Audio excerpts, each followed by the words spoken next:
Mon nom est Elisabeth. Je suis née et j'ai grandi à Grenoble, un endroit tranquille avec des rues bordées d'arbres et des rangées interminables de maisons. C'est là que j'ai passé la majeure partie de mon enfance avec mes parents. Ma mère était une femme attentionnée, toujours avec un sourire sur le visage, dès le matin lorsqu'elle préparait le petit déjeuner, jusqu'au soir dans la petite cuisine qu'elle aimait tant.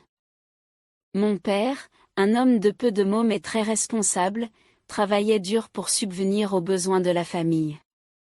Nous vivions tous dans une petite maison simple, mais pleine d'amour. Mes souvenirs étaient parfaits, ou du moins je le croyais. Mais lorsque j'avais seulement 15 ans, mon monde s'est soudainement effondré. Ma mère est décédée après une maladie soudaine et brève, si rapide que je n'ai pas eu le temps de comprendre ce qui se passait.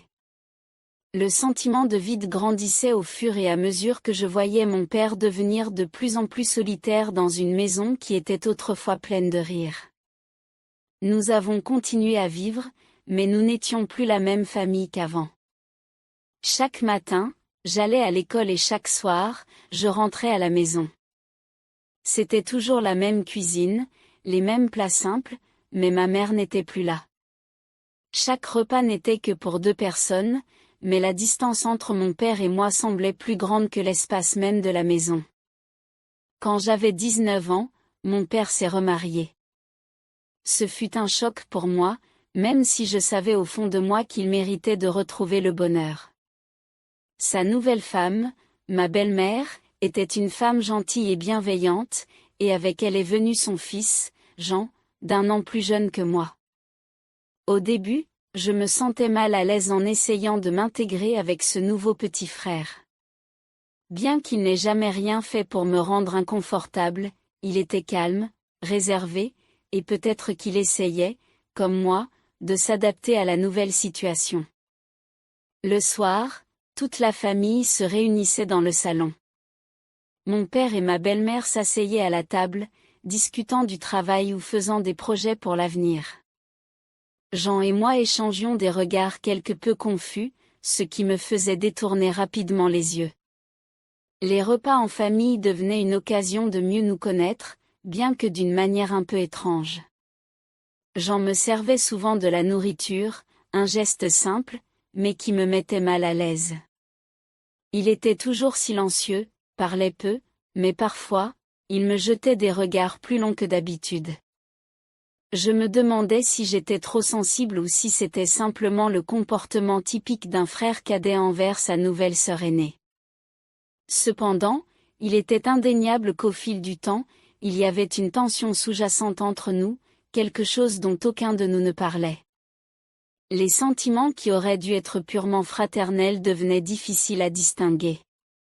À certains moments de la journée, je sentais mon cœur s'accélérer lorsque je m'approchais de lui, et je détestais cette sensation. Je détestais avoir commencé à le voir comme autre chose qu'un frère. Un soir, tard dans la nuit, j'ai entendu des pas légers dans le couloir. Jean est entré discrètement dans ma chambre. Comme d'habitude, nous avons échangé quelques mots avant qu'il ne retourne dans sa chambre, mais cette nuit-là, il est resté plus longtemps que d'habitude, ses yeux fixés sur les miens, comme s'il voulait me dire quelque chose. Je ne savais pas comment réagir.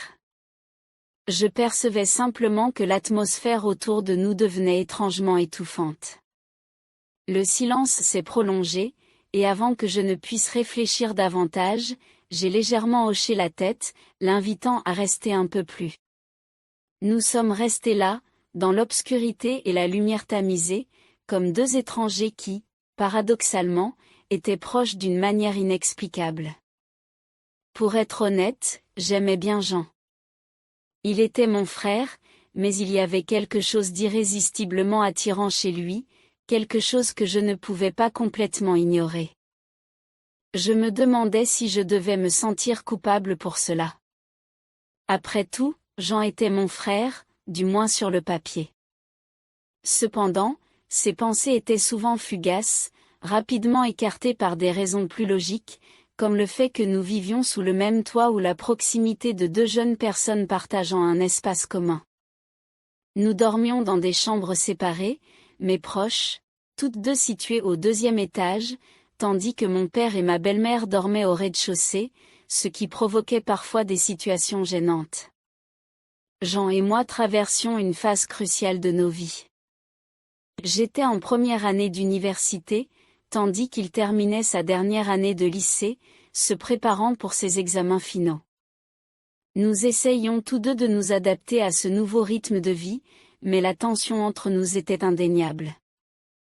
Il y avait des soirées après l'école où nous nous asseyions sur le canapé du salon, les lumières de la télévision illuminant doucement la pièce, mais sans que nous échangions de mots. Les sentiments entre nous étaient ambigus, pas exactement ce que des frères et sœurs devraient éprouver.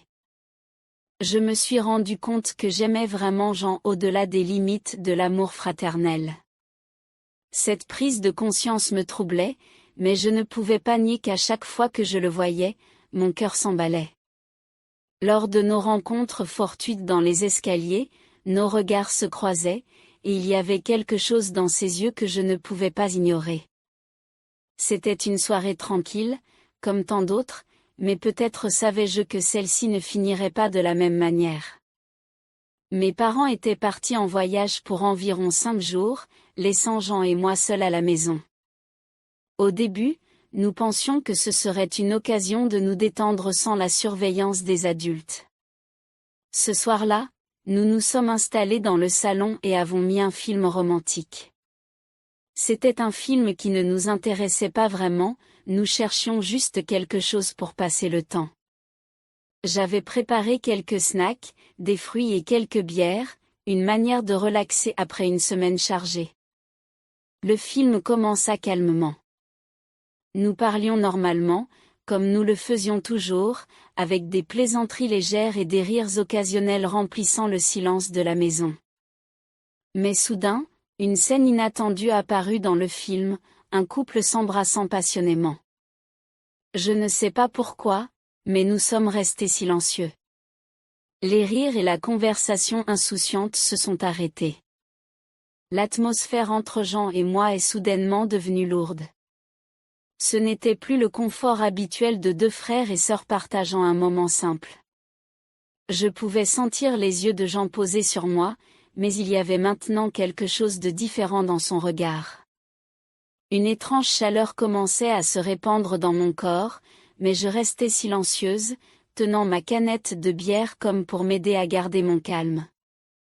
Avant que je puisse comprendre ce qui se passait, Jean m'a enlacée. Ses mouvements étaient intenses, inattendus et irrésistibles.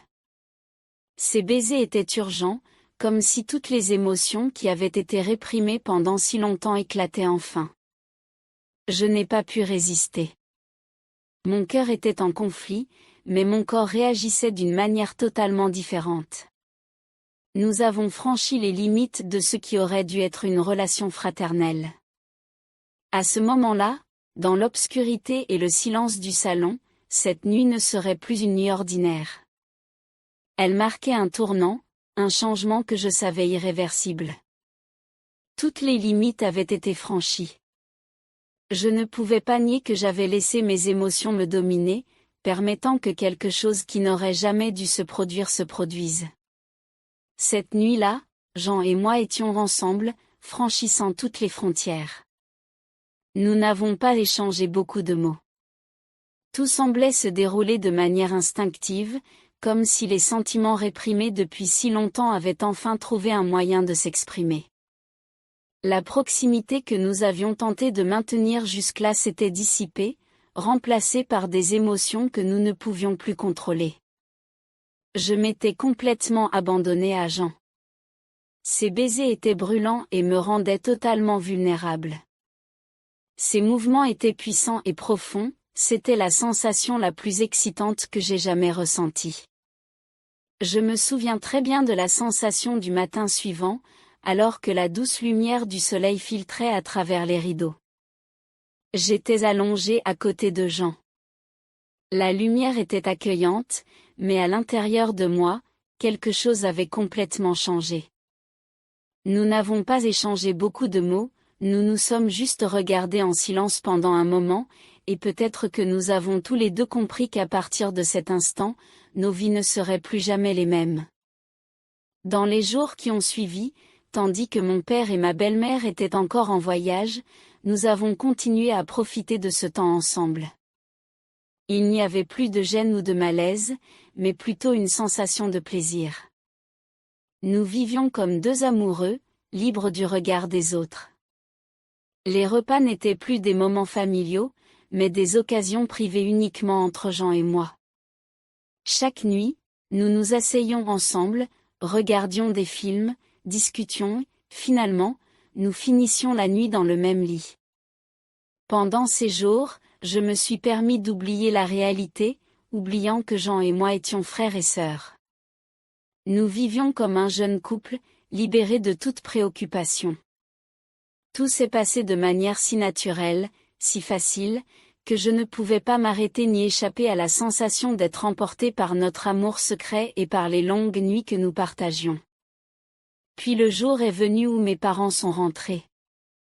Lorsqu'ils sont entrés dans la maison, tout est redevenu normal. Jean et moi avons repris nos rôles de frères et sœurs vivant sous le même toit. Nous agissions comme si rien ne s'était passé, comme si chaque moment intime n'avait été qu'un rêve fugace. Mes parents n'ont rien remarqué. Ils continuaient à sourire, à parler de leur voix, tandis que Jean et moi échangions des regards silencieux, sachant que notre secret devait être gardé pour toujours. Dans les mois qui ont suivi, nous avons continué à nous voir en maintenant notre relation secrète. Les escapades furtives, les longues nuits sans sommeil sont devenues une habitude. Chaque fois que mes parents allaient se coucher tôt, Jean rentrait discrètement dans ma chambre et nous nous étreignions comme s'il n'y avait jamais eu de barrière entre nous. Pendant la journée, nous essayions d'agir normalement. Les repas en famille continuaient comme d'habitude.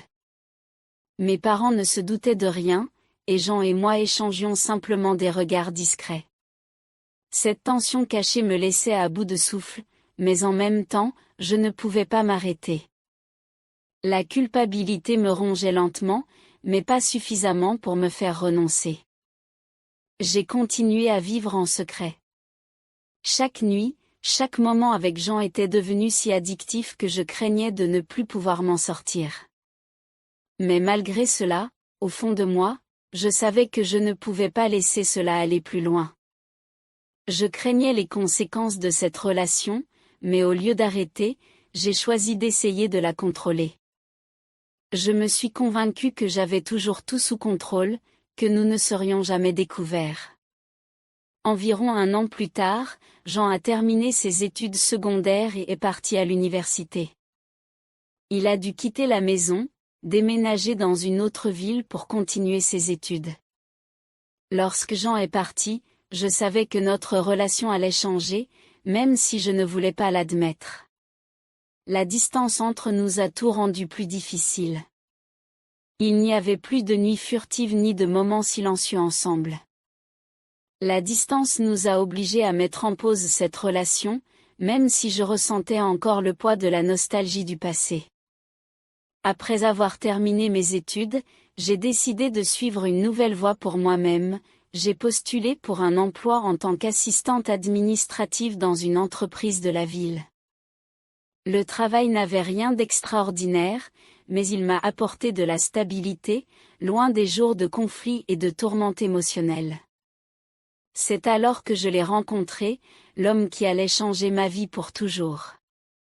Il est propriétaire d'un restaurant assez grand en ville, un homme calme, confiant et charmant. Dès la première rencontre, j'ai été impressionnée par sa force, mais aussi par sa gentillesse. Il était différent de toutes les personnes que j'avais rencontrées auparavant. Chaque histoire qu'il racontait, chaque regard qu'il me lançait, me faisait sentir en sécurité, quelque chose que je n'avais jamais ressenti au cours de toutes ces années. Nous sommes tombés amoureux rapidement. Tout s'est passé naturellement, comme si nous étions destinés à nous rencontrer. Il n'a pas fallu longtemps pour que nous nous marions, entamant la vie de famille dont j'avais toujours rêvé. Aujourd'hui, nous avons un enfant ensemble, et la vie semble plus complète que jamais. Les jours passés avec lui et notre enfant me font temporairement oublier les souvenirs du passé, bien que parfois ils reviennent me hanter dans des moments de faiblesse. Je savais que j'avais trouvé un nouveau foyer, un homme digne d'amour et de respect. Mais dans un coin de mon esprit, les souvenirs de Jean et de nos jours secrets n'ont pas complètement disparu. Je me demande si un jour je pourrais vraiment tout oublier. Mais maintenant, j'ai une famille dont je dois prendre soin, et c'est ce qui compte le plus. Pourtant, une partie profonde de moi se sent coupable vis-à-vis de mon mari. C'est un homme merveilleux qui me montre toujours de la tendresse et un amour sincère, mais chaque fois que je le regarde dans les yeux, je ressens un poids sur mon cœur, comme si je cachais une partie de mon passé qu'il devrait connaître. Je ne sais pas si je devrais lui parler de mon passé avec Jean. Parfois, cette pensée m'empêche de dormir la nuit. Partager entre tout révéler et garder ce secret pour toujours, j'ai peur que si je fais confession, il ne me regardera plus jamais de la même manière. Tout ce que nous avons construit, cette petite famille que j'aime, pourrait s'effondrer à cause d'une confession. D'un autre côté, vivre avec ce secret, c'est comme porter une pierre chaque jour, une sensation qui me fait penser que je ne mérite pas l'amour qu'il me donne. Honnêtement, je ne sais pas quoi faire. Je suis à un carrefour, sans savoir quelle voie suivre. Alors, tu as aimé cette histoire? J'espère que vous avez profité de chaque seconde de cette vidéo. S'il vous a laissé curieux d'en savoir plus, vous savez quoi faire. Mettez un like et abonnez-vous à la chaîne pour ne manquer aucun détail des prochains contenus. Et bien sûr, activez la cloche, ainsi vous serez averti chaque fois qu'une nouvelle vidéo sortira. Dites-moi dans les commentaires ce que vous en avez pensé, j'adorerais connaître votre avis. À la prochaine, je vous attends.